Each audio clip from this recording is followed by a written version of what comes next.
اعوذ باللہ من الشیطان اللعین الرجیم بسم اللہ الرحمن الرحیم رب اشرح لی صدری ویسر لی امری واحلل عقدۃ من لسانی یفقهوا قولی ان اللہ وملائکتہ یصلون علی النبی یا ایہا الذین آمنوا صلوا علیہ وسلموا تسلیما۔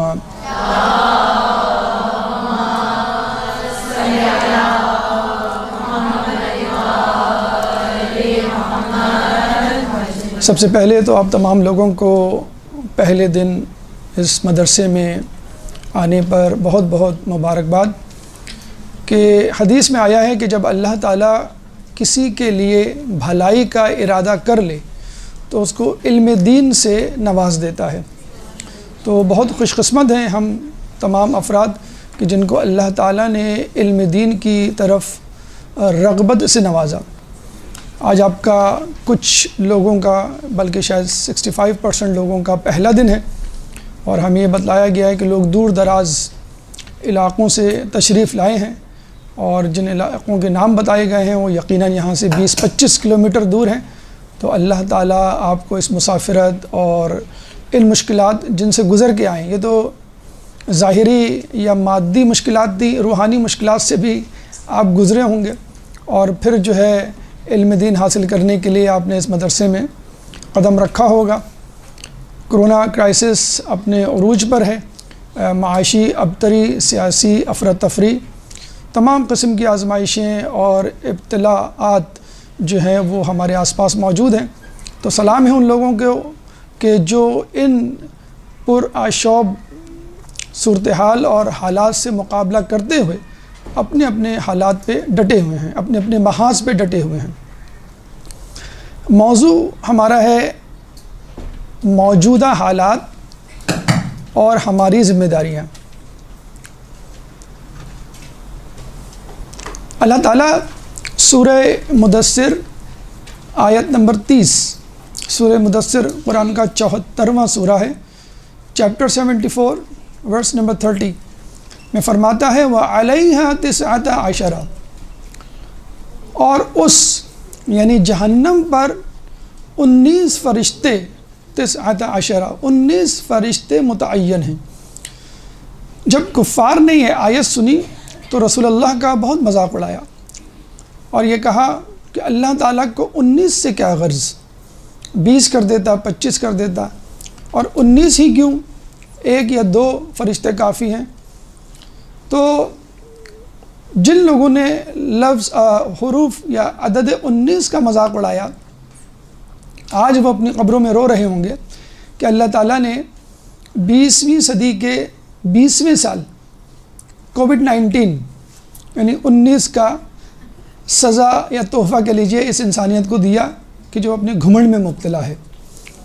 اب کوئی سائنسدانوں سے نہیں پوچھ رہا کہ بھئی تم لوگوں کو 19 سے کیا غرض، اس کا نام کووڈ-20 رکھ دیتے، 25 رکھ دیتے، یا کوئی اور نام۔ 19 عجیب سا آڈ نمبر ہے، سب سے بڑا نمبر، پرائم نمبر کہ جو کسی سے ڈیوائیڈ نہیں ہوتا۔ بہرحال 19 کی کہانی ایک الگ کہانی ہے، لیکن صرف یہ بتانے کے لیے، غالباً ہو سکتا ہے یہ وجہ نہ بھی ہو، اس زمانے میں لوگوں کا امتحان لینے کے لیے جہنم کے 19 فرشتوں کا تذکرہ کیا گیا، اور اس 20ویں صدی کے گھمنڈی انسان کے لیے کووڈ-19 کا، جسے کہتے ہیں کہ آزمائش کا ایک تحفہ انسانیت کو دیا گیا۔ لیکن مومنین کے بارے میں جیسے کہ صادق آل محمد امام جعفر صادق علیہ السلام،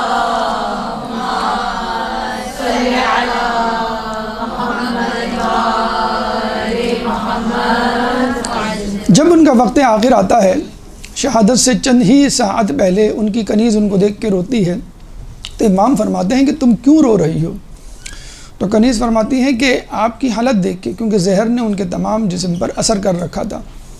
تو آپ نے فرمایا کہ دیکھو، مومن تو ہر حالت میں فائدے میں رہتا ہے، چاہے اس کے ہاتھ پیر کاٹ کے ایک جگہ ڈال دیا جائے، چاہے اس کو دنیا جہاں کی سلطنت دے دی جائے۔ تو مومن تو کسی حال میں نہیں گھبراتا، چاہے کرونا کرائسس ہو، چاہے جنگ عظیم ہو یا قتل و غارت۔ تو ہم جیسے مومنین جو صادق آل محمد کے ماننے والے ہیں، تو وہ ان کو کسی حالت میں گھبرانا نہیں چاہیے، اور نہ ہی خوشحالی اور خوشی کی حالت میں آپے سے باہر ہو جانا چاہیے۔ تو ہمارے لیے اللہ تعالیٰ نے کووڈ-19 کہہ لیجئے یا جہنم کے 19 فرشتے کہہ لیجئے ایک وظیفہ دیا ہے جو اتفاق سے 19 حروف پر مشتمل ہے، اور وہ ہے بسم اللہ الرحمن الرحیم۔ اب اللہم صلی علی محمد۔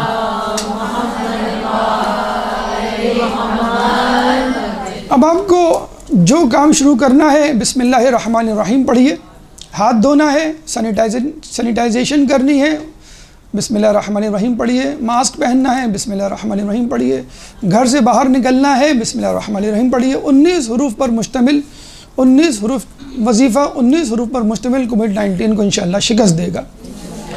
یہ وہ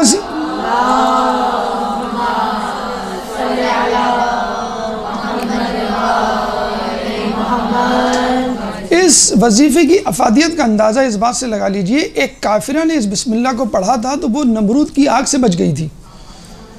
جب ابراہیم علیہ السلام کو نمرود کی آگ میں ڈالا گیا اور نمرود اپنے تمام خاندان عزیز و اقربا اور اپنے سفیروں کے ساتھ تماشا دیکھنے کے لیے محل کی چھت پر گیا تو اس کی بیٹی بھی تھی۔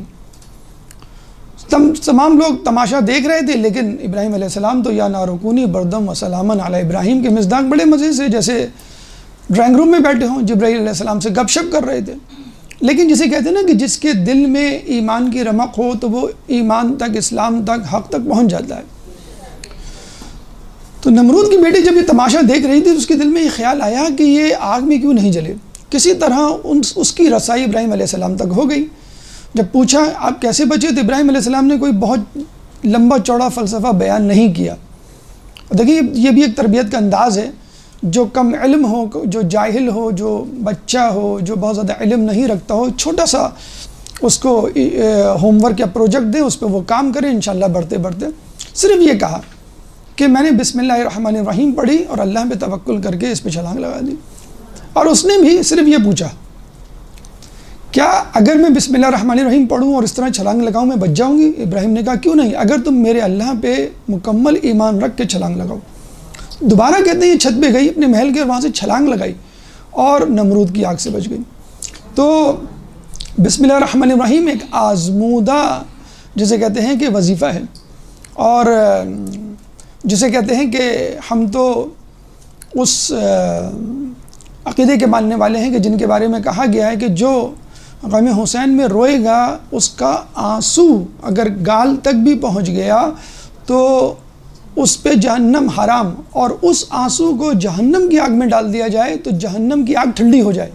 یہاں ابراہیم علیہ السلام کو نمرود کی آگ میں ڈالا جا رہا ہے تب نمرود کی آگ ٹھنڈی ہو رہی ہے، یہاں عزادار کے آنسو کو ڈالا جا رہا ہے۔ تو یہاں بھی یہ بحث اب ختم ہو جانی چاہیے کہ ابراہیم افضل کہ علی افضل۔ ابراہیم دنیا کی آگ کو بجھا رہے ہیں اور یہاں علی کا ماننے والے کے آنسو کو جہنم کی آگ کے لیے استعمال کیا جا رہا ہے۔ اللہم صلی علی محمد۔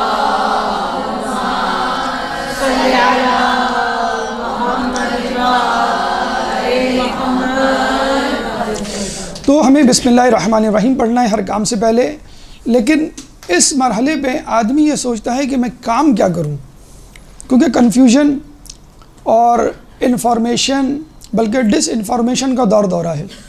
تو اس کے لیے عقلاء 2 اسٹیپس، 2 مرحلے تجویز کرتے ہیں۔ پہلے تو یہ کہ آپ حالات کو سمجھیں اور پھر اپنی ذمہ داریوں کو بجا لائیں۔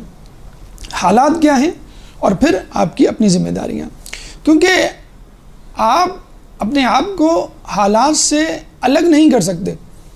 ٹھیک ہے آپ نے علم دین حاصل کرنا ہے، ٹھیک ہے آپ کو گھر کے کام ہیں، آپ کو اسکول کالج جانا ہے، لیکن حالات کیا ہیں ان سے گزر کے جانا ہے۔ ٹھیک، تو موجودہ حالات اور ذمہ داریاں یہی ہمارا موضوع بھی ہے۔ تو 2 مرحلے میں انشاءاللہ اپنی گفتگو کو سمیٹیں گے۔ پہلے ہم موجودہ حالات کی طرف چلتے ہیں کہ موجودہ حالات ہیں کیا، اور پھر اپنی ذمہ داریوں کی طرف۔ موجودہ حالات، کرونا کرونا کرونا، اس کے علاوہ کچھ نہیں، لیکن حقیقت یہ ہے کہ کچھ کرو تو نا۔ یعنی اب کرونا کا مقصد یہ نہیں ہے کہ بس آپ گھر میں ہاتھ پیر باندھ کے بیٹھ جائیں، آپ کو کچھ کرنا ہے، اور پھر تو حکومت بھی کہہ رہی ہے کرونا سے ڈرنا نہیں لڑنا ہے۔ تو پہلے اس کرونا کو سمجھ لیجئے، ان حالات میں بحیثیت طالب علم، بحیثیت مومن، بحیثیت انسان آپ کی کیا ذمہ داری ہے؟ کرونا کیا ہے؟ کچھ لوگ کہتے ہیں، ابھی میں اندر آیا تو مجھ سے فوراً پوچھا جانا گا، سر آپ اس کرونا پہ بلیو کرتے ہیں؟ تو ہم نے کہا اس کرونا پہ بھی بلیو کرتے ہیں اور اس کے پیچھے جو سازش ہے اس پہ بھی بلیو کرتے ہیں۔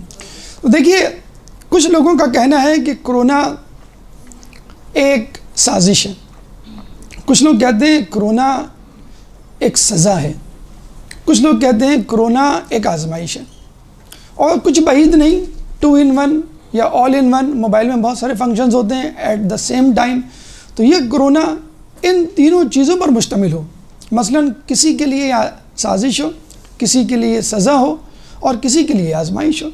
تو پہلے ہم دیکھ لیتے ہیں کہ کرونا کس طرح سازش ہے، کرونا یا موجودہ حالات بطور سازش۔ اچھا، جس طرح اخبارات میں لکھا ہوتا ہے کہ ادارے کا لکھاری کے نظریات سے متفق ہونا ضروری نہیں، تو آپ کبھی ہمارے جسے کہتے ہیں خیالات سے متفق ہونا ضروری نہیں، لیکن یہ تینوں باتیں چونکہ ہمارے معاشرے میں اس وقت جاری و ساری ہیں، فلوٹ کر رہی ہیں، تو اس میں آپ حقائق کتنے خود چن سکتے ہیں۔ کرونا ایک سازش ہے۔ دیکھیے، انسان کی فطرت ہے، چونکہ اس کو اللہ نے پیدا کیا ہے، تو اس کے لیے آئیڈیل چیز اللہ ہے، آئیڈیل شخصیت اللہ ہے، تو وہ اپنے اور اللہ کے درمیان کی حدود کو بھول جاتا ہے اکثر جب اس کو طاقت ملتی ہے۔ تو نمرود ہو گیا، فرعون ہو گیا، قارون ہو گیا، شداد ہو گیا، یہ تمام لوگ اپنی حدود کو بھول گئے اور خدا بننے کی انہوں نے کوشش کی۔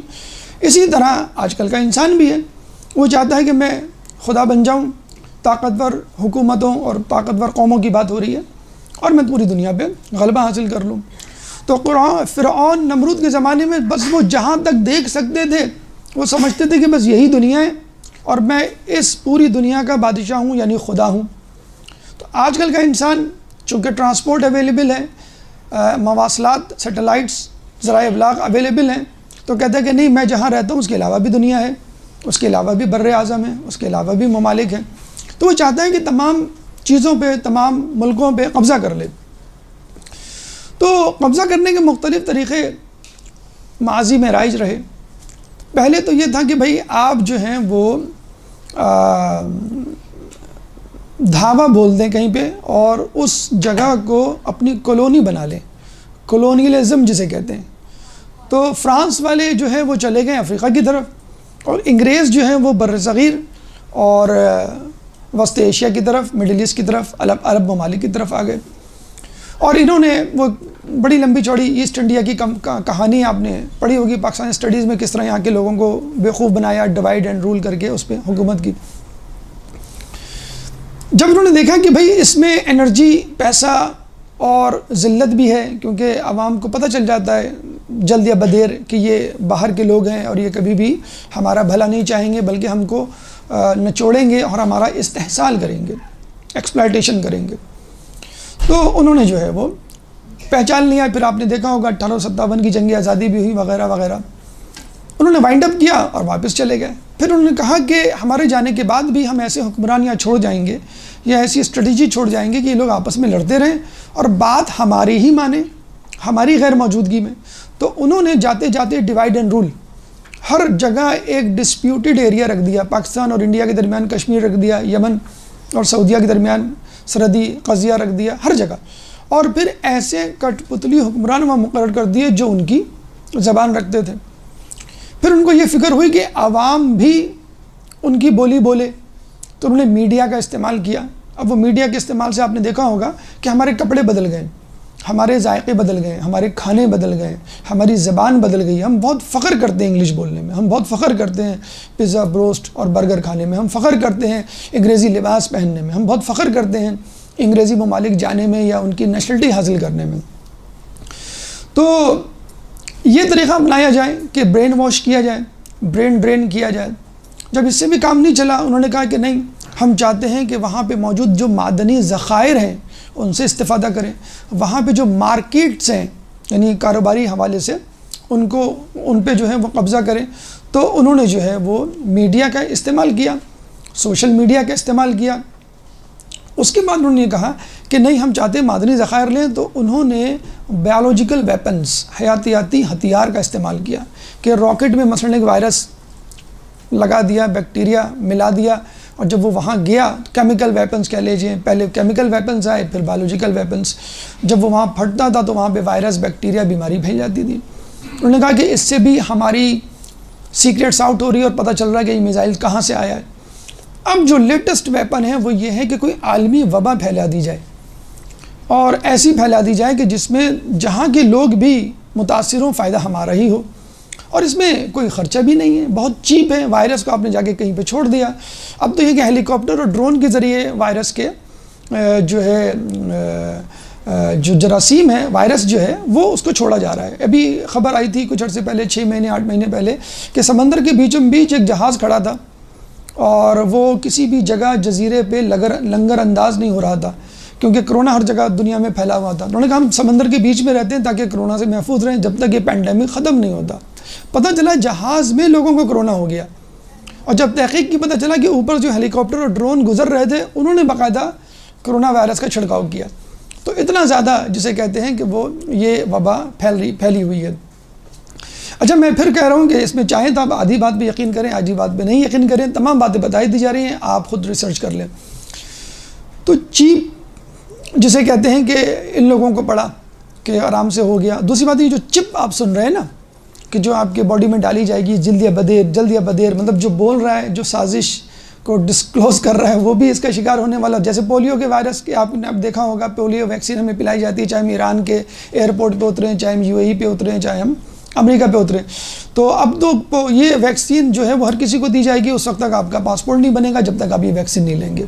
ویکسین کے ذریعے ایک چپ آپ کے اندر جائے گی، اور وہ چپ جو ہے وہ ریکارڈنگ کرے گی آپ کی حرکات و سکنات کی۔ پہلے تو یہ تھا کہ میرے پاس موبائل تھا، موبائل میں اگر فیس بک اپ ڈیٹ ہے، میرا ایپ موجود ہے اور میرا موبائل بند ہے تو بھی میری تمام ریکارڈنگز ہوں گی جو میں بول رہا ہوں۔ تو اب جو ہے وہ چپ ہے، اگر آپ کے پاس موبائل نہیں بھی ہے تو وہ چپ آپ کی باڈی میں موجود ہے جو لوکیٹ کر کے بتا دے گی۔ اس کے بعد جو کہا جاتا ہے کہ دجال جب ڈھونڈے گا مومنین کو تو پتھر آواز دے گا کہ میرے پیچھے مومن چھپا ہوا ہے۔ تو اتنے زیادہ لوکیشن جسے کہتے ہیں کہ آپ کی ڈسکلوز ہو جائے گی۔ ابھی بھی آپ کے ہاتھ میں موبائل ہو تو آپ سے بات کرنے والا آپ کی لوکیشن کو پتہ چلا لیتا ہے کہ یہ اس وقت کہاں پہ کھڑا ہوا ہے۔ تو ایک یہ، دوسرا یہ آبادی پہ کنٹرول۔ یہ چاہ رہے ہیں کہ کم سے کم لوگ ہوں اور ان پہ ہم کنٹرول حاصل کر سکیں، اسپیشلی جو 60 سے اوپر یا 50 سے اوپر آبادی ان سے جان چھڑائیں۔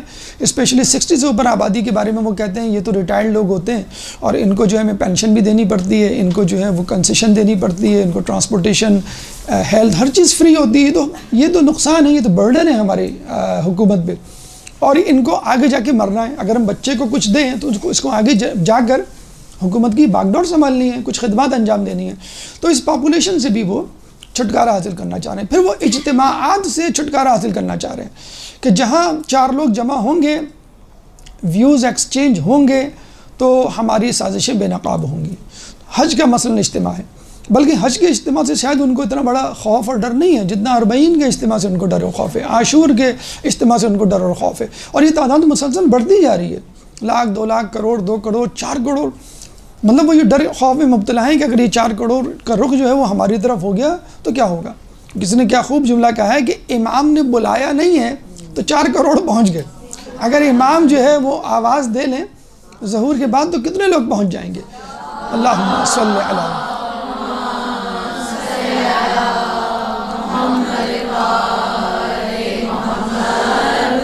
تو یہ اجتماعات اور سازش۔ اچھا، چلتے چلتے میں ورڈ آف ماؤتھ بھی آپ کو بتا دوں، ایک امریکن سے، ایک پاکستانی نژاد امریکی سے میری بات ہوئی تو اس نے ایک عجیب بات بتائی۔ میں آپ کو ڈرا نہیں رہا، خوف میں مبتلا نہیں کر رہا، لیکن حقیقت نہیں تو کچھ سچ ضرور ہے۔ قریب میں بیٹھا ڈرائیور میرے ساتھ تھا، وہ بات کرتے کرتے انگلش بولنے لگا تو مجھے بڑی حیرانی ہوئی۔ اس نے بتایا میں کیلیفورنیا سے آیا ہوں اور یہاں پہ خالی وقت میں کریم چلاتا ہوں، گاڑی چلاتا ہوں۔ تو جب کرونا کی بات چلی تو اس نے کہا میں آپ کو ایک بات بتاؤں، لیکن یہ بات کسی میگزین وغیرہ میں نہیں ہے، ڈاکیومنٹڈ نہیں ہے، ورڈ آف ماؤتھ ہے، اور وہاں بات بہت مشہور ہے امریکہ میں۔ تو اس نے یہ بات بتائی، اگر آپ چاہیں تو یوٹیوب پہ، میں نے کسی کو یہ بات بتائی تو اس نے یوٹیوب پہ جا کے باقاعدہ سرچ کیا تو اس نے مجھے آگے بعد میں بتایا کہ سر یہ بات سچ ہے، ایسی کہانیاں موجود ہیں۔ اب کہانیوں میں سچ کتنا ہے جھوٹ کتنا ہے وہ آپ کی مرضی۔ بہرحال یوٹیوب پہ بھی اس کی ویڈیوز موجود ہیں کہ برازیل میں ایک آئی لینڈ ہے غالباً ایمیزون، وہاں پہ کینیبلز آدم خور لوگ رہتے ہیں، وہاں پہ جو ہے وہ آئل کے بہت سارے ذخائر موجود ہیں، لیکن آدم خور جو بھی جاتا ہے اس کو کھا لیتے ہیں۔ رشینز پہنچے تھے، رشینز کے ساتھ یہ کیا، پھر امریکن نے جو ہے وہاں پہ کمپنیز نے جو ہے وہ کوششیں کی، کسی طرح ان سے مذاکرات کرنے میں وہ کامیاب ہو گئے۔ تو انہوں نے کہا کہ آپ جو ہیں ہمیں لیٹ سے ہر مہینے 5000 باڈیز دے دیں، ہم جو ہے آپ کو تیل تلاش کرنے کی اور تیل لے جانے کی اجازت دے دیں گے۔ کہتے ہیں کہ ایک ڈیڈ باڈی جو ہے $5000 میں کمپنی لیتی ہے، امریکہ سے لیتی ہے، اور یو کے اور امریکہ میں تو بہت مشہور ہے بات کہ کرونا کے پیشنٹ کو جلا دیا جاتا ہے، دفنایا نہیں جاتا، جلا دیا جاتا ہے۔ اور کرسچنز اور جو غیر مسلم ہیں ان کو تو کوئی ایسی فکر ہی نہیں ہے، تو کوئی پوسٹ مارٹم بھی آپ نہیں کر سکتے کنفرم کرنے کے لیے، نمبر 1۔ نمبر 2، باڈی کہاں گئی، راک کے اوپر آپ فاتحہ تو نہیں پڑھ سکتے، یا راک کہیں دفنا کے بتایا تو نہیں جائے گا بھئی یہ ہے جگہ آپ آ جائیں، تو مطلب you don't know where is your relative, جو مر چکے ہیں بیچارے۔ پاکستان میں تو پھر بھی دفنایا دیا جاتا ہے۔ آپ کے یہاں جو مقامی ہاسپٹل ہے اس کے بارے میں تو کہا جاتا ہے کہ اس کی وین ایمبولنس آتی ہے آپ کے گھر کے دروازے پہ، دروازہ کھول کے آپ کو بتایا جاتا ہے یہ ہے آپ کے ریلیٹیو جو مرحوم ہو چکے ہیں، اور دروازہ بند کر کے وہ گاڑی جا رہی ہوتی ہے تو لوگ روکتے ہیں، بھئی خیریت کہیں گے نہیں بس آپ کو اجازت نہیں ہے، تو وہ بڑے لڑ جھگڑ کے لوگوں نے کہا ہے کہ ہم نے ڈیڈ باڈی نکلوائی ہے، اس کو غسل دلوایا اور اپنے سامنے دفنایا ہے، ورنہ تو یہاں پہ بھی یہ کھیل شروع ہو چکا تھا۔ بہرحال یہ ایک ورڈ آف ماؤتھ والی بات تھی، یہ بھی ہم نے آپ کو بتا دی، یہ ایک سازش ہے، لیکن ہم دیکھتے ہیں کہ اس سازش میں وہ لوگ بھی لپیٹ میں آئے جو اس سازش کے بانی تھے یا تانے بانے بن رہے تھے۔ امریکہ اور یورپ، انگلینڈ میں، کینیڈا میں بھرپور طریقے سے کرونا پھیلا ہوا ہے، اور جس کے اوپر سب سے زیادہ الزام دھرا جا سکتا ہے وہ اب رخصت ہو گیا، بڑے بے آبرو ہو کے تیرے کوچے سے ہم نکلے۔ تو کہنے کا مقصد یہ ہے وَمَكَرُوا اللَّهُ وَاللَّهُ خَيْرُ الْمَاكِرِينَ، تم اپنی چال چلو، ہم اپنی چال چلیں گے، اللہ اپنی چال چلے گا، اور اللہ چال چلنے میں بہترین ہے۔ سورہ آل عمران آیت نمبر 54، سورہ آل عمران قرآن کا تیسرا سورہ ہے، چیپٹر 3 ورس نمبر 54۔ تو اس میں گھبرانے کی ضرورت نہیں ہے۔ اگر استعمار، دشمنان دین، دشمنان اہل بیت اگر آپ کو مٹانے کی طاقت رکھتے تو مٹا چکے ہوتے۔ بنو امیہ، بنو عباس کے حکمران ان سے زیادہ ظالم و جابر تھے، یہ اس دور کے حکمران تو کچھ بھی تھا جابر الدابر، تو بالکل گھبرانے کی بات نہیں ہے۔ یہ آیت کو ذہن میں رکھیے، وَمَا كَرَ اللَّهُ وَاللَّهُ خَيْرُ الْمَاكِرِينَ۔ سازش۔ نمبر 2، کچھ لوگ کہتے ہیں یہ سزا ہے، بلا شبہ یہ سزا بھی ہو سکتی ہے۔ دیکھیے نمرود کو گھمنڈ تھا اپنی حکمرانی پر، اللہ تعالیٰ نے اتنا گھمنڈ تھا کہ اس نے تیر مارا فضا میں کہ میں تمہارے خدا کو ہلاک کرتا ہوں۔ اللہ تعالیٰ نے جبرائیل کو کہا کہ اس تیر کو کسی پرندے کے خون میں لت پت کر کے واپس پھینک دو، یعنی اللہ کہتا ہے نا کہ ٹھیک ہے تم اگر چاہتے ہو بہکنا اور گمراہ ہونا تو میں تمہیں اور گمراہ کروں گا۔ جب تیر واپس آیا تو وہ خوش ہو گیا، دیکھو میں نے تمہارے خدا کو مار دیا۔ اللہ تعالیٰ نے اس کو کیسے مارا؟ ایک مچھر اس کی ناک میں داخل کر کے، اور وہ مچھر آدھے دھڑ کا مفلوج تھا، آدھا دھڑ پیرالائز تھا، ہیمیپلیجیا تھا اس کو، آدھے مچھر نے اس کو مارا ہے، ناک میں گھس گیا، اور اتنی زیادہ اس کو کھجلی خارش کیا کرتا تھا کہ وہ بار بار اپنا ہاتھ ناک پہ رکھتا، کھجاتا، پھر اس نے اپنے غلام کو کہا کہ میری ناک پہ کچھ مارو، تھپتھپاؤ۔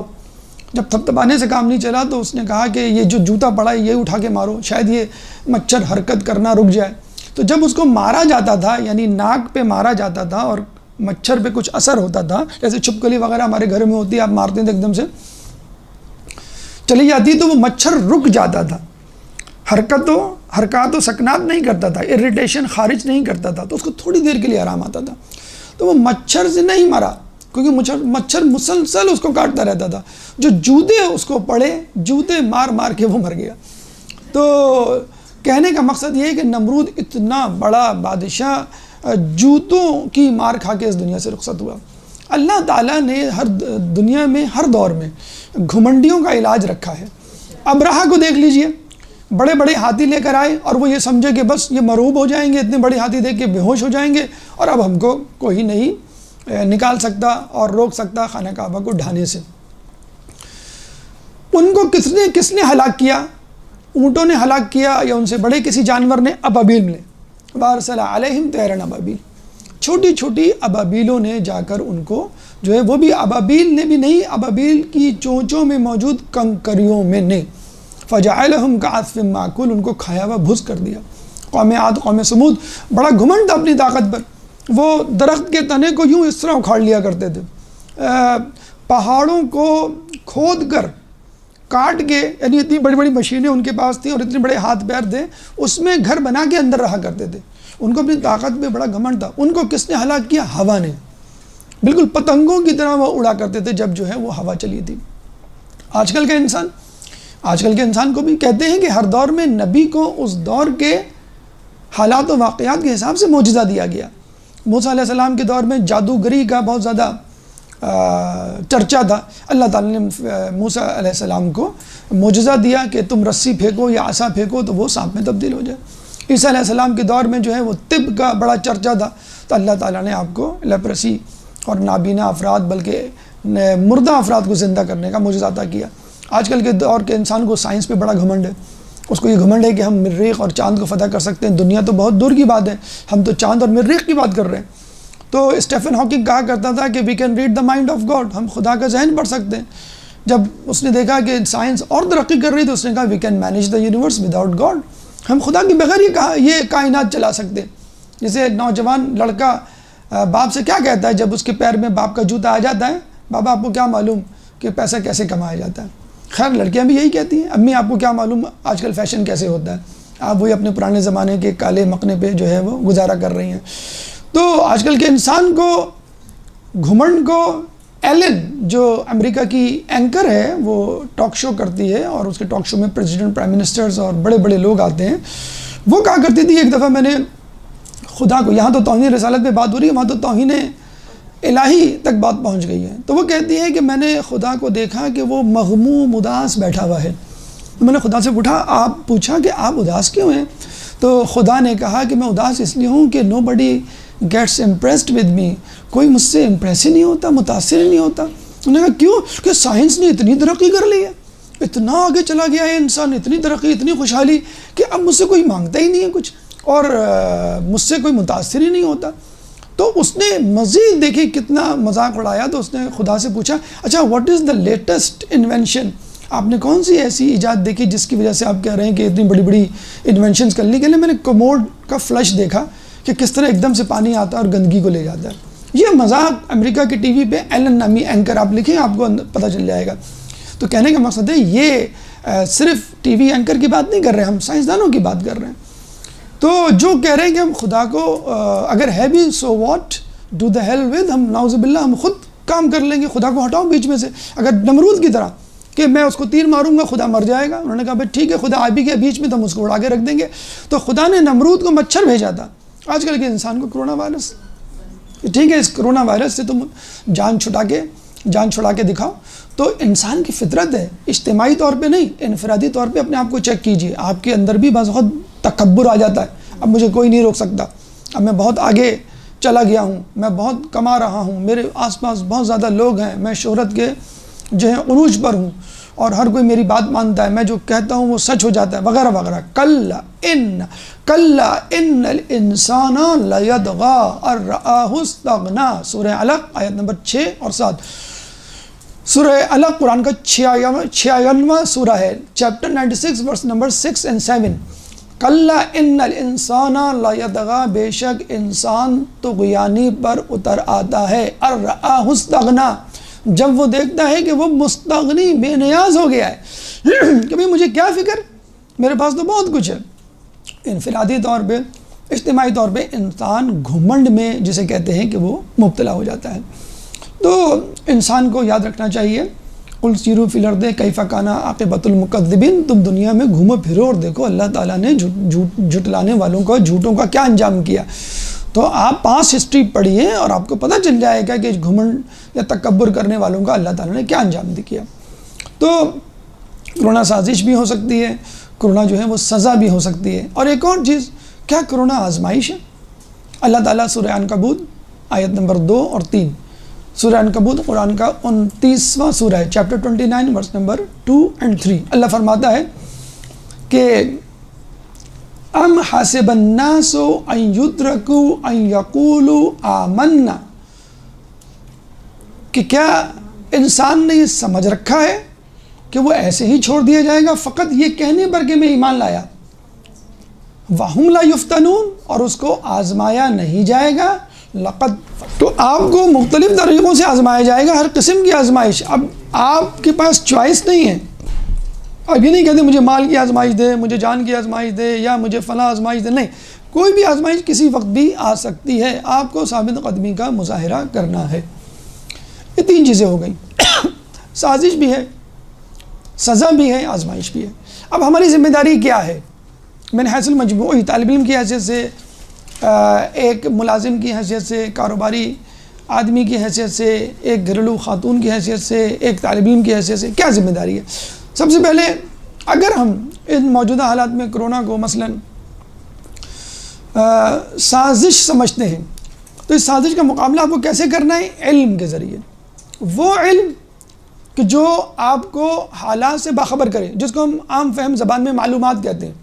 اس معلومات کو بہت احتیاط سے استعمال کرنا ہے. کرونا کی معلومات، سیاسی حالات کی معلومات، باہر نکل رہے ہیں تو حالات کیسے ہیں ان کی معلومات، ہر قسم کی معلومات آپ کو جمع کر کے رکھنی. یہ نہیں کہنا ہے کہ بھئی میرا کرنٹ افیئر سے کیا تعلق. جو اپنے زمانے کے حالات سے باخبر رہا وہ نقصان سے محفوظ رہا. چھٹے امام کی حدیث ہے کہ اگر آپ حالات سے باخبر رہیں گے تو آپ کو معلوم چل جائے گا مجھے کیا کرنا ہے. آپ فتنوں سے بچے رہیں گے. بڑی خوبصورت حدیث جس کا مفہوم یہ ہے کہ آنے والے زمانے میں فتنوں کی اتنی بہتات ہوگی کہ اگر کوئی شخص اپنے گھر کی کھڑکی سے فتنے کو دیکھنے کی کوشش کرے گا تو فتنہ اس کو اچک لے گا. تو اکثر ہم یہ کہتے تھے کہ کیسے ممکن ہے آدمی گھر میں بیٹھا ہے بس کھڑکی کھول کے تو دیکھ رہا ہے. تو کھڑکی کا اردو ترجمہ کریں آپ، وہ ونڈو 98 بھی ہو سکتی ہے، ونڈو XP بھی ہو سکتی ہے. تو یہ ونڈوز جو اینڈرائڈ میں موجود ہے، کمپیوٹر میں موجود، یہ آپ کو بہکاری کہ نہیں؟ انسان صبح مومن ہوگا، شام کو کافر ہوگا، شام کو کافر ہوگا، صبح مومن ہوگا. ہمارے ساتھ ہوتا ہے کہ نہیں ہوتا ہے؟ پہلے قدم کھڑاتے تھے، اب انگلیاں لڑکھڑاتی ہیں کی بورڈ پہ. کہاں سے کہاں پہنچ جاتا ہے. یوٹیوب پہ مظہر القائم کا لیکچر تلاش کرنا تھا اور وہ اس میں ایڈ آیا. ایڈ تو خیر قائم میں نہیں آتا ہے، لیکن یہ ہے کہ کسی اور جگہ آپ پہنچ گئے. اب لفظ فاطمہ لکھیں، آپ کو دیکھیے گوگل کیا کیا دکھا دے گا. لفظ محمد لکھیں، آپ کو گوگل کیا کیا دکھا دے گا. تو کہنے کا مقصد یہ ہے کہ یہ فتنہ ہے. انہی فتنوں سے بچنے کے لیے کہا گیا ہے کہ علماء سے رابطہ استوار کیجئے. آپ کو کوئی نہیں بتائے گا، گوگل نہیں بتائے گا. گوگل آپ کے سامنے رکھ دے گا آپشن، اور ظاہر سی بات ہے آدمی جو ہے وہ گناہ کی طرف جائے گا. گناہ کی طرف جانا بالکل ایسے ہی جیسے پہاڑ سے نیچے آنا. تو اسی لیے کہا گیا علماء سے رابطہ استوار کیجئے، مدارس اور مراکز سے قریب رہیے تاکہ آپ کو پتہ چل سکے. اگر آپ مسئلہ پوچھیں گے بھی نہیں تو رات میں کیا گیا گناہ آپ کا سر جھکا دے گا جب آپ نیک لوگوں میں بیٹھ رہے ہوں گے. جب کسی عالم، کسی استاد یا مجلس یا محفل میں بیٹھے ہوں گے تو آپ کو وہ گناہ یاد آئے گا کہ یہاں کتنی اچھی باتیں ہو رہی ہیں اور کل رات میں کس مشغلے میں مصروف تھا. تو اگر آپ کو ان فتنوں، اچھا یہ بھی ہم بتلا دیں آپ کو، بہت سے کام، بہت سی موویز، بہت سی کلپس، بہت سی چیزیں، بہت سے ایڈورٹیزمنٹ ایسے ہیں جن کے بارے میں آپ سوچتے ہی رہ جاتے ہیں کہ یہ غلط ہے کہ صحیح ہے، اور 45 سیکنڈ گزر جاتے ہیں. ٹک ٹاک کا ٹائم تو کم از کم ختم ہو جاتا ہے. وہ 45 سیکنڈ میں جو کرنا تھا وہ اپنا کام کر گیا. یعنی اتنا زیادہ اس 45 سیکنڈ کو یوٹیلائز کیا گیا ہے، مس یوز کیا گیا ہے کہ ایک لڑکی کے 1 کروڑ سے زیادہ فالوور. اب آپ دیکھیں، کوئی عالمہ ہو، کوئی معلمہ ہو، کوئی عبادت گزار ہو، ایک جسے کہتے ہیں بازاری عورت کہ جس کو یہاں پاکستان چھوڑ کے پھر جاپان جا کے پناہ لینی پڑتی ہے، اسی طرح اور دوسرے لوگ. تو اداکاروں کے، بازاری لوگوں کے، کامیڈینز کے آپ دیکھیں کروڑوں فالوورز. کتنا اخلاقی انحطاط کا شکار ہے ہمارا معاشرہ. اچھے اچھے لوگ فنی ویڈیو کلپس کے پیچھے جو ہے. تو ان فتنوں سے دیکھیں، یہ فتنے اس لیے میں کہوں گا کہ پتہ نہیں چلتا، سوچنے میں یہ بات آتی نہیں، آدمی ڈیسائیڈ نہیں کر پاتا یہ دیکھوں کہ نہیں دیکھوں. اسی کو تو کہتے ہیں فتنہ. اور اللہ تعالیٰ سورہ بقرہ آیت نمبر 191 چیپٹر 2 ورس نمبر 191 میں فرماتا ہے وَالْفِتْنَةُ أَشَدُّ مِنَ الْقَتْلِ. فتنہ قتل سے زیادہ بڑا گناہ ہے. فتنہ یعنی جس کے بارے میں ڈیسائیڈ نہ ہو سکے کہ یہ صحیح ہے کہ غلط، دیکھوں کہ نہ دیکھوں. میں نے کہا نا پہلے تو 1 گھنٹے کا ڈرامہ تھا، 5-10 منٹ میں آپ ڈیسائیڈ کر لیتے تھے نہیں یہ دیکھنے کی چیز نہیں ہے. اب 45 سیکنڈ میں آپ کیا ڈیسائیڈ کریں گے اور وہ چیز ختم بھی ہو جاتی ہے. آپ کہتے ہیں بھائی ہنسنے ہنسانے کی چیز تو ہے. شقی ہو جاتا ہے انسان ہنسنے ہنسانے سے. 5ویں امام جب ہنستے تھے، ہنستے تو ہم نہیں کہیں گے اللہم صلی علی محمد.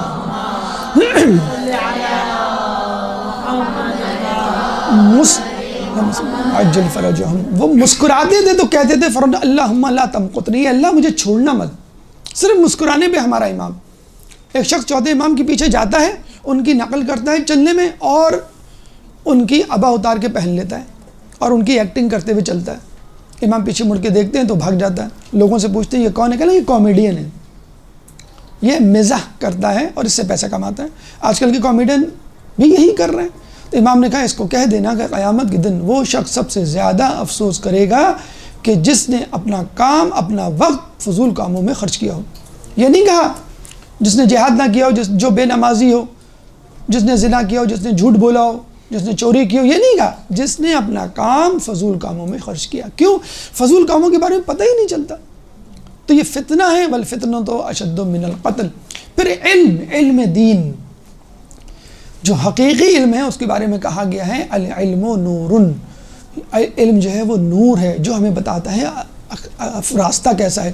ٹھیک ہے، رمضان میں آپ نے ایک آیت سنی ہوگی، یا ایھا الذین آمنوا کتب علیکم الصیام کما کتب علی الذین من قبلکم لعلکم تتقون، سورہ بقرہ آیت نمبر 183، چیپٹر 2 ورس نمبر 83۔ اللہ تعالیٰ کیا فرماتا ہے؟ ایمان والوں تم پر روزے فرض کیے گئے جیسے کہ تم سے پہلے کے لوگوں پر، تاکہ تم متقی پرہیزگار۔ اب ہم نے رمضان میں کیا سمجھ لیا تھا کہ تقوی از دا ٹارگیٹ، بس تقوی حاصل ہو گیا، دیٹس اٹ، اب چھوڑ دیں سب کچھ، تقوی بھی ختم اور علم بھی ختم، عبادت بھی ختم، بس ہمیں بیٹھ کے آرام کرنا ہے۔ اللہ تعالیٰ اسی سورہ بقرہ میں آگے چلیں، سورہ بقرہ آیت نمبر 282، قرآن کا سب سے طویل ترین، قرآن کی سب سے طویل ترین آیت ہے، اچھا سب سے طویل ترین سورہ، سب سے طویل ترین آیت 282، 282 میں اللہ فرماتا ہے وَاتَّقُوا اللَّهَ وَيُعَلِّمُكُمُ اللَّهُ، تم تقوی اختیار کرو میں تمہیں علم دوں گا۔ اے اللہ تو کہہ رہا تھا کہ لعلکم تتقون، روزے رکھو، تقوی اختیار کرو، دیٹس اٹ، ہم متقی بن گئے؟ نہیں، ارے تقوی تو پری کوالیفیکیشن ہے، شرط ہے، کس کی؟ علم کی۔ علم ہے سفر، یہ ایسا کہہ لیجیے جیسے گاڑی آپ کو مل گئی، اب آپ سفر شروع کریں، اب گاڑی لے کے آپ گھر میں بیٹھ گئے، ارے گاڑی لے کے گھر میں نہیں بیٹھنا، سفر شروع کرنا، اب آپ کو تقوی مل گیا، اب آپ اس تقوی کی سواری میں دنیا اور جہاں کی سیر کیجیے۔ واتقوا اللہ ویعلمکم اللہ، حدیث میں آیا ہے کہ جو چیزیں اگر تم کو معلوم ہے تم ان پہ عمل کرو تو اللہ تعالیٰ ان چیزوں کا علم دے گا جو تمہیں نہیں معلوم۔ ہم پوچھتے ہیں نا، سوچتے ہیں میں کوئی شارٹ کٹ بتائیے، حافظے کا شارٹ کٹ بتائیے علم حاصل کرنے کا، لوگ کہاں سے کہاں پہنچ جاتے ہیں، ہم وہیں کے وہیں ہیں۔ آپ اس لیے وہیں کے وہیں ہیں، آپ نے پچھلا ہوم ورک نہیں کیا ہے، استاد آگے نہیں پڑھاتا۔ ایکسرسائز نمبر 3.2 کی نہیں سر مجھے 3.3 کروا دیں، بیٹا میں کیوں 3.3 کروں، 3.2 تو آپ نے ابھی فنش نہیں کی، آپ کو کیسے سمجھ میں آئے گا؟ تو جب ہمارا تقوی ہی پچھلا ہوم ورک حلال حرام ہی کمپلیٹ نہیں ہوتا تو میں آگے کیسے بڑھوں گا؟ مجھ میں اتنی سکت نہیں ہے کہ میں آگے بڑھ سکوں۔ جب تک پچھلا نوالا حلق سے نہیں اترے گا ماں دوسرا نوالا نہیں دیتی۔ تو واتقوا اللہ ویعلمکم اللہ۔ ابھی میں سیرت نبوی کے حوالے سے معجزات پڑھ رہا تھا تو بڑی اچھی ایک تعویل کہتے ہیں کہ رسول اللہ کے 4,500 اللہم صلی علی محمد وعلی محمد وعجل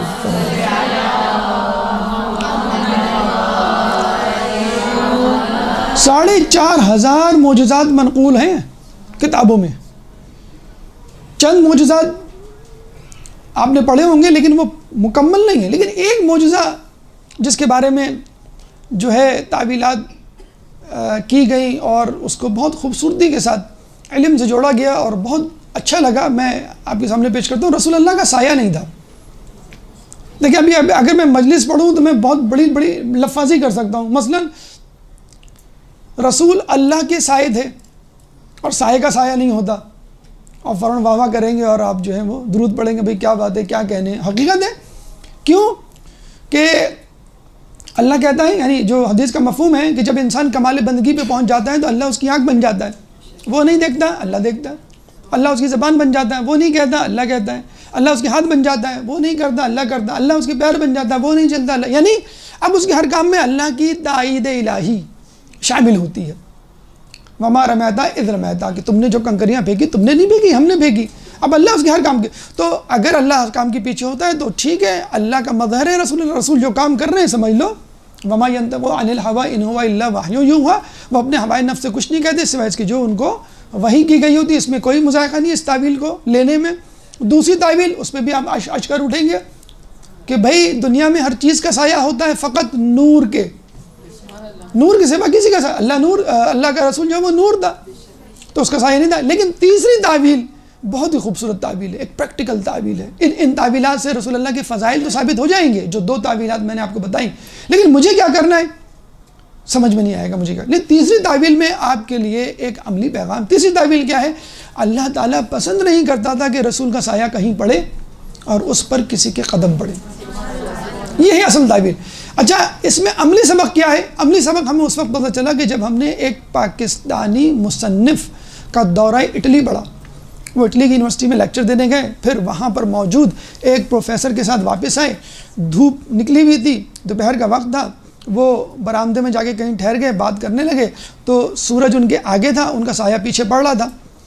اب انہوں نے نوٹ کیا جو بھی اسٹوڈنٹ پیچھے سے گزرتا چھلانگ مار کے گزرتا، جو آگے سے گزرتا وہ صحیح گزرتا، وہ سمجھے شاید یہ کراچی یونیورسٹی میں آ گیا ہوں، لوگ مذاق اڑا رہے ہیں، اس طرح ہمارے یہاں اساتذہ کا مذاق اڑایا جاتا ہے، نہیں یہ کیا مسئلہ ہے، لوگ پیچھے سے گزر رہے ہیں، یہ کیا ہوٹنگ کر رہے ہیں، کیا کر رہے ہیں، مذاق کہہ رہے ہیں۔ نہیں، وہ نہیں چاہتے کہ ہمارے سائے کے اوپر ان کے قدم پڑے۔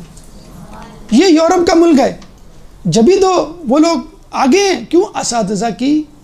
ہمارے یہاں تو جو کچھ نہیں کر پاتا ٹیچنگ کر لو، ٹیچر از فار ٹیچر، یہ بہت مشہور قول ہے نا، کہ جو بالکل بیکورڈ ہوتا ہے، کچھ کہیں نہیں منوا سکے اس کو بولو تم۔ اور اس سے بھی زیادہ کہا جاتا ہے کہ جو لنگڑا لوڑا اپاہج ذہنی معذور ہے اس کو عالم دین بنا دو، اس سے بھی زیادہ، یعنی جس کو سب سے زیادہ انٹیلیجنٹ ہونا چاہیے، آئی کیو لیول جس کا سب سے زیادہ ہو چاہیے، جب تک کسی نبی کی عقل کامل ترین نہیں ہو جاتی اللہ اس کو نبوت کے لیے مبعوث نہیں کرتا۔ یعنی نبی کا آئی کیو لیول اس زمانے میں موجود ہر شخص کے آئی کیو لیول سے زیادہ ہوتا تھا، تو ہم کیوں یہ پسند کرتے ہیں کہ ہمارا بچہ مولوی ایسے، مولانا ایسے، مجتہد ایسے، فلاں خمس کھا رہا ہے، فلاں یہ کر رہا ہے۔ بھائی اس کا سلوشن پیش کریں۔ کیا سلوشن ہے؟ آپ اپنے جینیس ترین بچے کو مولوی بنائیں، پھر سارے مسائل ختم ہو جائیں گے۔ ہم ڈاکٹر بناتے ہیں، ہم انجینئر بناتے ہیں، ہم آئی ٹی پروفیشنل بناتے ہیں، اور جو بچہ کہیں نہ جا سکے اس کو جو ہے وہ مدرسے میں ڈالتے ہیں۔ کیسے؟ آپ کو گاربیج کم گاربیج آؤٹ، جو چیز اندر جائے گی مشین سے وہی چیز تو باہر نکلے گی۔ تو اتنا زیادہ وہاں پہ رسپیکٹ کی جاتی ہے۔ ایک اور مصنف کے بارے میں پتہ چلا کہ ان کو لیکچرر کے بارے میں کہ انہوں نے جو ہے ٹریفک کی وائلیشن کی، کچھ وہ ہو گیا، ان سے عدالت نے طلب کیا، ایک دن لیٹ پہنچے تو جج نے غصے میں کیا کہ وائی یو آر لیٹ، آپ کی پیشی تو کل تھی، یو ور کال یسٹرڈے۔ تو کہنے لگے کہ میں یونیورسٹی میں لیکچرر ہوں، کل میرا لیکچر تھا یونیورسٹی میں، اس لیے میں نہیں آ سکا۔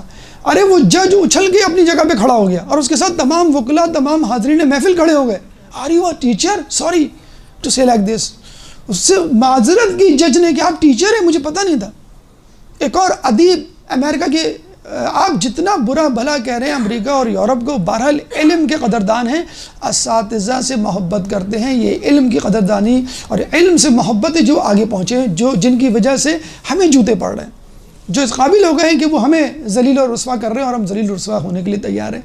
وہ بڑی بے دردی سے جو ہے وہ پاکستانیوں کو، تو آپ کو معلوم ہے کس طرح لگیج چیک کیا جاتا ہے، وہ لگیج چیک کر رہا تھا، لگیج چیک کرتے کرتے کتاب ملی، اس نے کتاب پلٹ کے دیکھی تو پیچھے مصنف کی تصویر جو کھڑا ہوا تھا، یعنی خود مصنف، ان کا بیگیج چیک ہو رہا تھا۔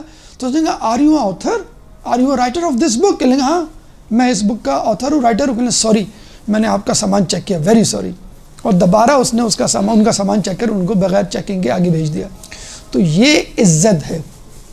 ہمارے ایک دوست ہیں، وہ ریسرچ کرنے گئے ڈاکٹر، تو وہاں پہ ان کو $1500 ملتے تھے۔ وہ جب یہاں پر آئے تو میں نے کہا امریکن سے بڑے میٹرلسٹک ہوتے ہیں۔ کہنے لگا سوری سر برا نہیں منائیے گا، پاکستانی زیادہ میٹرلسٹک ہوتے ہیں۔ میں نے کہا کیسے؟ کہ جب سے میں آیا ہوں لوگ میری تنخواہ پوچھ رہے ہیں، کتنا کماتے ہو، کتنا کما لیا، کون سی گاڑی ہے؟ تو کہنے لگا سر جب میں نے گاڑی لی تھی تو جب میں اپنی ٹیچر کی گاڑی دیکھتا تھا تو اس ٹیچر کی گاڑی سے پہلے چیک کرتا تھا کہ میرے آس پاس میری ٹیچر کی گاڑی تو نہیں ہے۔ اگر میری ٹیچر کی گاڑی ہوتی تو وہ گاڑی میں اپنی گاڑی ہٹا کے کہیں دور پارک کرتا۔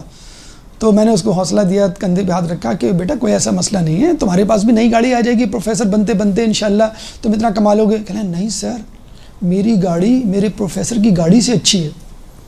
یہ ہے امریکہ جس کو آپ گالیاں دیتے ہیں، ٹرمپ کو گالیاں دیں اور انشاءاللہ اب جو بائیڈن آئے گا اس کو بھی گالیاں دیں گے آپ، جو بھی نہیں، لیکن عوام وہ جسے کہتے ہیں نا کہ امریکہ کی ترقی کا راز لیوائز جینز نہیں ہے، جینیٹک ریسرچ۔ امریکہ کی ترقی کا راز ڈسکو کلبز نہیں ہیں، لائبریریز ہیں۔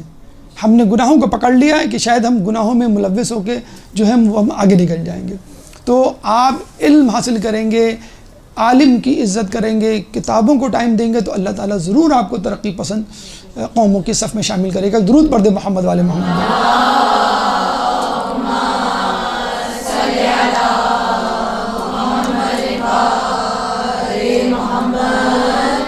اب جو بات میں آپ کو بتا رہا ہوں وہ بات رہ گئی تھی، اس سے بلند تر آواز میں آپ درود پڑھیں گے.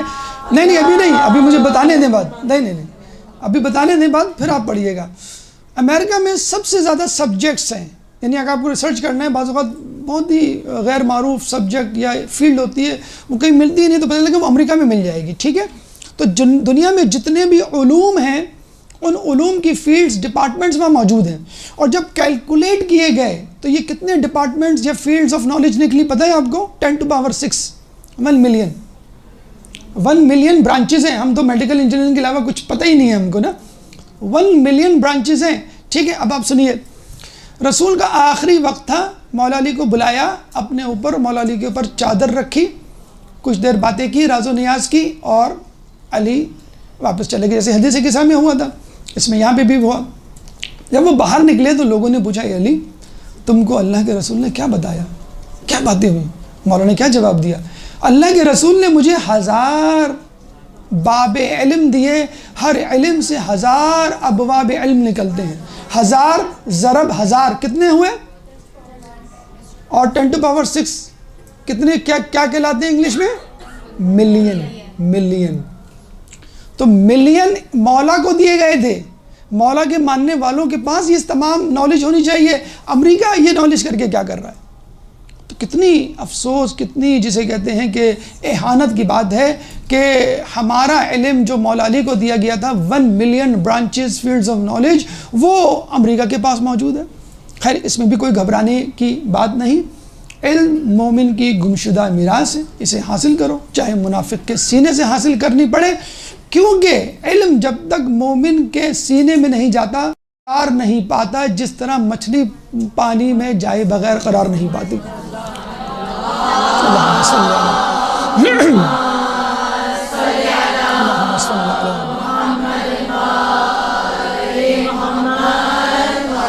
اگر یہ سزا ہے تو بھی گھبرانے کی ضرورت نہیں ہے. کچھ لوگ لپیٹ میں آ چکے ہیں، کچھ لوگ لپیٹ میں نہیں آئے. جن کو توبہ کی فرصت ہے وہ مایوس نہ ہوں. دیکھیے، یونس علیہ السلام کی قوم کو جب اللہ نے کہا تھا کہ یونس ان کو کہہ دو کہ 4 شنبہ ان کا دن ہے جب ان پہ عذاب آئے گا. تو تنوخہ شاید نام تھا، مجھے یاد نہیں آ رہا. یونس علیہ السلام کا ایک صحابی تھا جس نے کہا کہ 2 ہی لوگ ایمان لائے تھے، ایک عابد تھا، ایک عالم تھا. دونوں سے مشورہ کیا تو عابد نے کہا چھوڑیں جی ان کو عذاب میں بلیا میٹ ہونے دیں. عالم نے کہا کہ ایک چانس اور دے دیں، تھوڑی سی کوشش اور کر لیتے ہیں. لیکن یونس علیہ السلام نے کہا نہیں، بس ہمیں اب یہاں سے چلے جانا چاہیے. تو یونس علیہ السلام چلے گئے تھے 4 شنبہ کو. اچھا، وہ کہتے ہیں وہ عالم وہاں پہ بیٹھا رہا. دیکھیں یہی پھر وہی علم کی اہمیت. وہ وہاں بیٹھا رہا اور کہا لوگوں کو دیکھو 4 شنبے کو عذاب آئے گا، اب بھی وقت توبہ کر لو. پیر گزرا، منگل گزرا، پھر بدھ جب آیا تو بادل آئے. وہ بھاگا لوگوں کے پاس گیا، پہاڑی پہ چڑھ گیا اور کہنے لگا دیکھو میں کہہ رہا تھا عذاب آنے والا ہے، ابھی بھی معافی مانگ لو. یہ واحد قوم ملتی ہے جو ہم نے ہسٹری پڑھی ہے کہ عین عذاب کے وقت اللہ نے ان کو معاف کر دیا. بہت گڑ گڑائے وہ کہ اللہ میں معاف کر دے. اللہ تعالیٰ نے ان کو معاف کر دیا. عذاب سر پہ منڈلا رہا تھا تو اس میں مایوسی کی بات نہیں ہے. اب یونس علیہ السلام کی بات سنیے کہ جب وہ شہر میں داخل ہو رہے تھے تو لوگوں سے پوچھا گیا ہے کہ الیوم یئس الذین کفروا، آج کے دن وہ مایوس ہو گئے کہ جنہوں نے ولایت علی کا انکار کیا. اور جہاں تک یہ بات ہے انفرادی گناہ کی کہ جناب ہم ولایت علی پہ یقین تو رکھتے ہیں لیکن مثلاً کیا کریں، ہم سے بہت گناہ ہو جاتے ہیں، نظروں کے گناہ ہو جاتے ہیں، زبان کے گناہ ہو جاتے ہیں، ہاتھوں کے گناہ ہو جاتے ہیں. تو اس میں بھی گھبرانے کی بات نہیں ہے. مولا فرماتے ہیں کہ مجھے اس گناہ کا کوئی ڈر نہیں جس کے بعد مجھے 2 رکعت نماز ملے اور میں نماز پڑھ کر اللہ کو منا لوں. کوئی مجھے ڈر نہیں ہے. اللہ تعالیٰ فرماتا ہے سورہ زمر آیت نمبر 53، سورہ زمر آیت قرآن کا 39واں سورہ چیپٹر 39 ورس نمبر 53، قُلْ يَا عِبَادِيَ الَّذِينَ أَسْرَفُوا عَلَىٰ أَنفُسِهِمْ لَا تَقْنَطُوا مِنْ رَحْمَةِ اللَّهِ إِنَّ اللَّهَ يَغْفِرُ الذُّنُوبَ جَمِيعًا إِنَّهُ هُوَ الْغَفُورُ الرَّحِيمُ. قُلْ يَا عِبَادِيَ الَّذِينَ أَسْرَفُوا عَلَىٰ أَنفُسِهِمْ، کہہ دو میرے عبادت گزار بندو جو اسراف کر جاتے ہیں، تجاوز کر جاتے ہیں اپنے نفوس پر، لا تقنطوا من رحمت اللہ، اللہ کی نعمت سے مایوس نہ ہو، ان اللہ یغفر الذنوب جميعا، اللہ تعالیٰ تمہارے تمام گناہوں کو معاف کر دے گا، انہ هو الغفور الرحیم، بے شک وہ غفور الرحیم ہے۔ تو آپ کو گھبرانا نہیں ہے، ہمارے پرائم منسٹر والا نہیں، حقیقی گھبرانا نہیں ہے، کیونکہ اللہ جو ہے وہ آپ کے ساتھ۔ ایک درود پڑھ دیں محمد والے محمد۔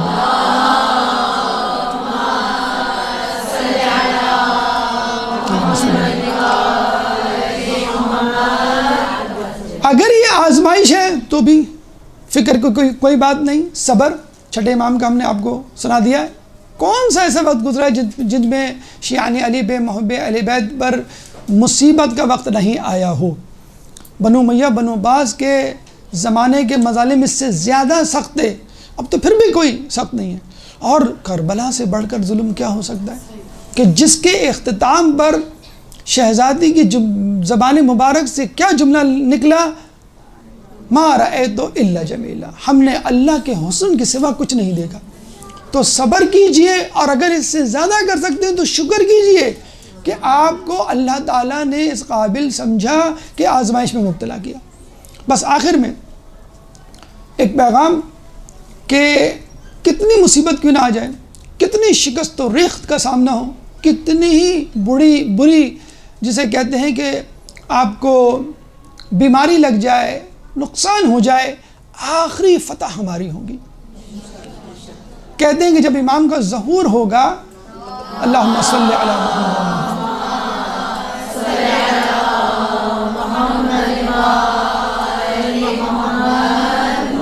2 حروف علم ہوگا، امام اس کو 21 حروف بڑھا دیں گے، 23 کر دیں گے مکمل۔